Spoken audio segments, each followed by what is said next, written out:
how I can finesse fish, but yet still use my power equipment to finesse fish with. And that's what I'm going to talk about here. And it's pretty simple, but I'm going to tell you some of the things that you need to have to make it be successful. It's not your typical power fishing like I'm going down the bank and I'm flipping a jig, I'm flipping a 1/2 ounce or a 3/4 ounce jig, and I'm making tracks.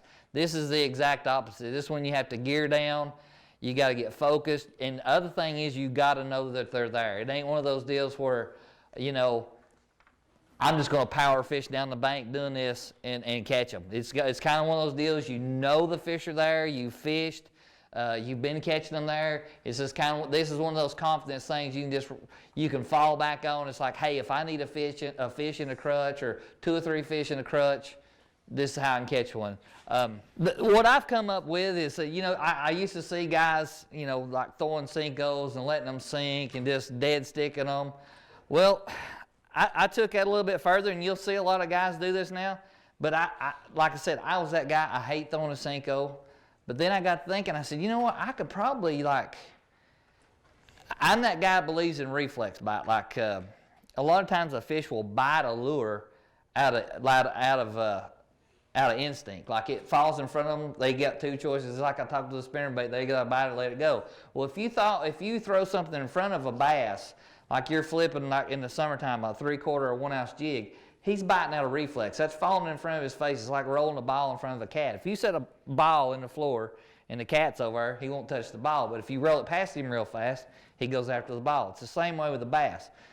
But now I'm going to go to the opposite end of the spectrum on that.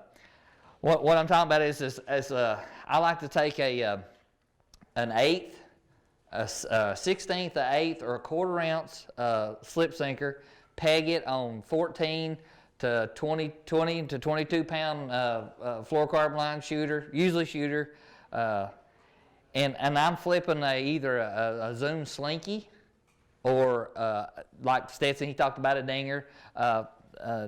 Yum makes a bigger dinger, like an 8-inch dinger, not 8-inch, a 6-inch. They make a bigger dinger, it's bigger. And dude, I take my flipping stick and I flip a Slinky or a dinger. And I can't tell you how many times I've been in an area, like say it's a 3-day event or a 4-day event, and I'm in there and I'm fishing around and I've been catching them flipping a Z-hog or a jig or catching them on a chatterbait or spinnerbait, and all of a sudden we have a front come in, post frontal, things shut down. What do? I was at a bass event one time at Smith Mountain. Been catching them on a buzzbait for 2 days, just smoking them on a buzzbait. Post frontal comes in, can't buy one. And this is where all your equipment comes in handy.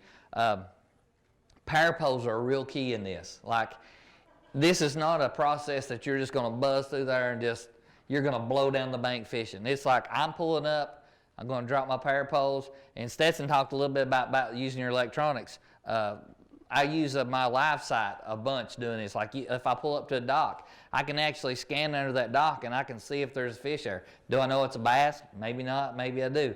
But I can see that there's a fish in there and I can make that presentation. I can drop that worm.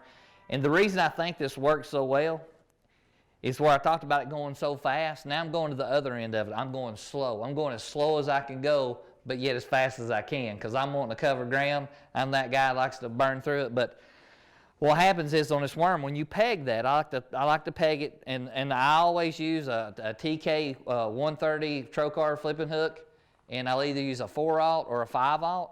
And little Alton Jones showed me a trick. You're going to lose every single worm that you set the hook on. With the way I'm going to show you how to rig this, you're going to lose every worm, but you're going to hook up 100% of the time. And what you do is when you go in the worm with this it's a straight shank hook, you're going to go in the worm, and when you come out of the worm, instead of just like putting it in weedless like you normally would, like straight in line with the worm, you're going to take that hook and go to the very outside edge of this worm, and you're going to skin hook it where the point comes out. It's just barely going to be inside the meat of the worm, and you're going to get toward the point where you can just barely feel the point with your finger. And what it does is when you pitch that worm in, when you brush pile, whatever, you're going to go back and fish the same areas you've been fishing, but you're going to slow way down. And what happens is when you pitch that worm in there, instead of it just going straight to the bottom, it's got like a spiral. The heavier you go with that weight, the less it'll spiral. So with a 16th, it's going to get a good big spiral. With an 1/8, it's going to get a smaller spiral. With a 1/4, I don't hardly ever do it past a 1/4. With a 1/4, it doesn't have very much of a spiral at all. But what you're doing is you're keying in those fish that are they're locked down. The pressure's got to them, and it works in highly pressured areas too. It could be a smoking day for bass fishing, you know, like a prefrontal or frontal conditions, but yet there's 9 billion bass boats on the lake, kind of like Chickamauga gets in about April and May. It's Mike Iaconelli. This is Bass U TV. Here's what's awesome about Bass U TV. You get the top instructors. You will learn things at Bass U that you will learn nowhere else. We take the mystery and the myths out of bass fishing. Real tools that help you catch more fish consistently. At Bass U TV, shoes are optional. And I like turtles. And that's why you want to check out Bass U TV. Join the Bass U family. Welcome to Bass U TV.